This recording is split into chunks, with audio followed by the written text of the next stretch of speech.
there, fellow travelers. Mark here with Wolters World. Today we are here in St. Petersburg, Russia, a fantastic city, one of the most beautiful cities in the world. And what we're here today is to help you know what you should know before you come visit Russia, because I don't want you to think these misconceptions that are out there about Russia, let them keep you from coming here, because it is a wonderful country with some pretty cool stuff to see. So anyway, let's get started. The first thing you need to realize is you need to get a visa. Pretty much everybody that comes to Russia has to get a visa, okay? And it can be kind of a laborious task. It can take, a few days if you use an agency, or up to a month if you try to do it on your own. You got to get, invitations and hotel reservations and all these things beforehand. It can be a bit of a pain, so you do want to get the process started beforehand and way before you come, because it can be kind of a sticking point for some people. Now, yes, there is one option you could do to not do a visa. If you do a 72-hour kind of cruise into St. Petersburg from like Helsinki, which is what we did, which can save you some money if you do that, but then you don't get a chance to see beautiful places like Moscow and go explore on the Volga River and Kazan and things like that, where my parents got to explore so much more than we get to take the kids on, okay? Now, second thing you need to know is the language. Look, you're not going to understand the language because they use the Cyrillic alphabet. It's a different alphabet. You're not going to know how things sound. You'll look at it and be like, oh, that's a P. No, that P makes an R sound, and the backwards R is a Y, and you have that, and it can be quite frustrating. And I do recommend you at least get a rough idea of how the letters sound, because when you read it out loud by the sounds, it's all phonetic here, so that's easy, but English is not spoken very well here. Even in places like St. Petersburg and Moscow, where you have lots of international tourists, English is not very common. So you do want to make sure you know at least a few words. Privyet is hi, and spasiba is thank you, and gdye is where. And it's amazing is when you actually speak a few words, it really opens up the people, because the next thing you probably want to ask about is, what about the people? I've heard they're all, mean or mean-spirited, they don't talk to people and things like that, and they're just cold-hearted. Well, in the service industries, yeah, that could kind of happen. The service in Russia isn't so good. I'm not going to lie to you about that. And so you got to have patience when you're going to stores, when you're going to restaurants and bars and things like that.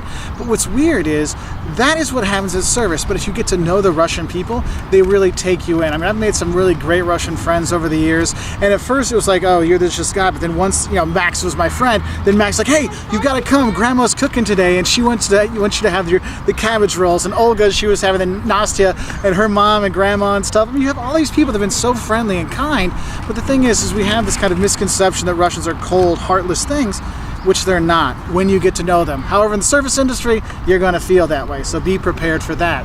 Oh, and when you do the service thing here, you don't really have to tip. You can tip if you want, but it's no big deal either way. Now, the next thing you might want to look at is the money side of things. Is it expensive to visit Russia? Yes, it's expensive to visit Russia, because if you're going to get your visa and the hotels and the restaurants and things like that, it can get pretty pricey. And when you're going to museums, what you might see is there's actually two prices, one for locals and one for foreigners. And don't try to trick them, because they know you're not Russian, okay? So it can be a bit pricey here, so do have a heads up for that. Also, if you're going to be bringing money in to exchange, it needs to be like new dollar bills or new euros and things like that, because if there's any kind of crunchiness or tears or things like that, the exchange houses won't take them, so make sure you have new bills when you are here.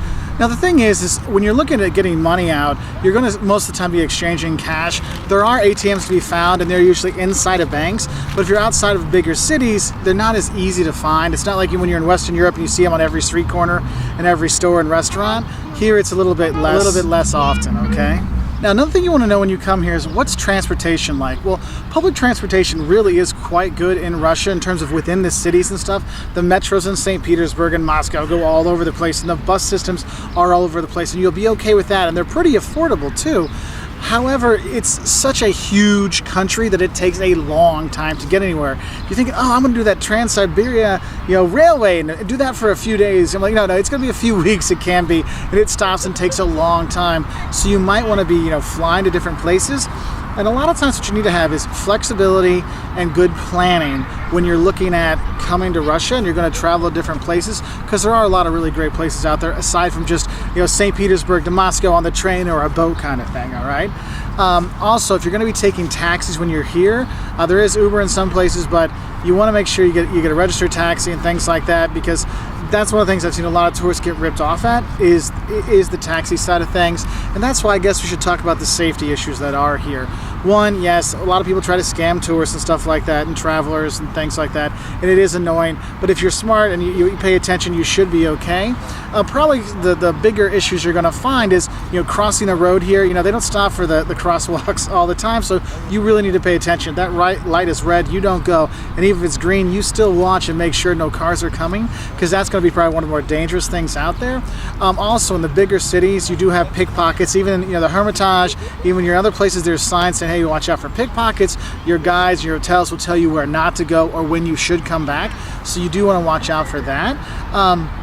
Also, if there's any protests or any kinds of things like that, I do recommend not going anywhere near those, just like anywhere else. And for the LGBTQ community, one thing I would say is you need to be careful when you are here. Don't overdo the public displays of affection here. Even in places like Moscow and St. Petersburg, where it's a bit more open, you should be careful, especially late at night. So just a heads up on that one. And the thing is just in general in Russia, you don't see a lot of the PDA, public displays of affection. It's much more of a somber kind of thing when you are here, and it is conservative. So when you're going to go to the churches, the amazing churches that are here, the Russian Orthodox churches, are gorgeous from the outside and so impressive on the inside with the icons and the gold and silver inside.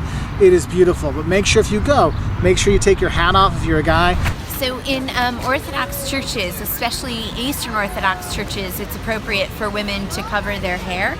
So I always carry one of these. Also, women should have their shoulders and knees covered. And in many Orthodox churches, whether in Greece or Russia or the Ukraine or anywhere else, they ask that men also do so. So you may want to just carry like a light sarong or something, a scarf, something to cover up with, because it's just respectful and appropriate. Another thing with clothes would probably deal with the weather. Look, the weather here in Russia, it's legitimately bad cold in the winter months and the fall months and things like that, and you need to be careful.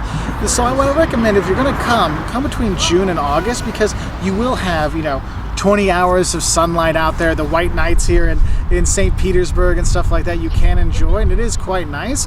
In the winter, it's dark, it's cold, and so you do want to be careful with that. So I do recommend a June to August trip would be your best bet, okay? Now, you're going to be taking a lot of pictures and videos when you are here, but do not take pictures of the police. Do not bother the police or any government officials and stuff like that. I do recommend not photographing them, not do anything with that. But when you are charging up your cameras and your phones and things, it is a standard European 2-circle plugs that you will use when you are here. Now, the thing is when you're going to come here, there's tons of places to visit. Obviously, St. Petersburg, with the Hermitage, the Winter Palace, and the Admiralty, and all the cool stuff that's here. You can check that out in Moscow with the Kremlin and St. Basil's Cathedral and Lenin's. You can see Lenin there. And one of the things you'll notice is you'll see that there's a Kremlin in a lot of places. That's the citadel kind of thing, where the churches, the cathedral, and all these kind of things. That's why you'll see it in a lot of places, and there is a lot of places around the country to visit, so you can enjoy a lot more than just St. Petersburg and St. Petersburg and Moscow. Anyway, I hope this helps if you are going to be heading to Russia, just to give some ideas you should probably be thinking about before you come. And I will say is don't let these preconceived notions about Russia and coming to Russia get to you, because this place really is gorgeous, and there's a lot of wonderful places and places, things to see, people to do, culture to take in when you are here. Anyway, I hope that helps. And if you want to learn more things you don't do when you come to Russia, 10 things that'll shock you when you come to Russia, please check us out on our website at woltersworld.com. We're also on Twitter, Facebook, Instagram, YouTube, and we really appreciate your likes and subscriptions, and we hope you have a great time when you do come here to Russia. Bye from St. Petersburg.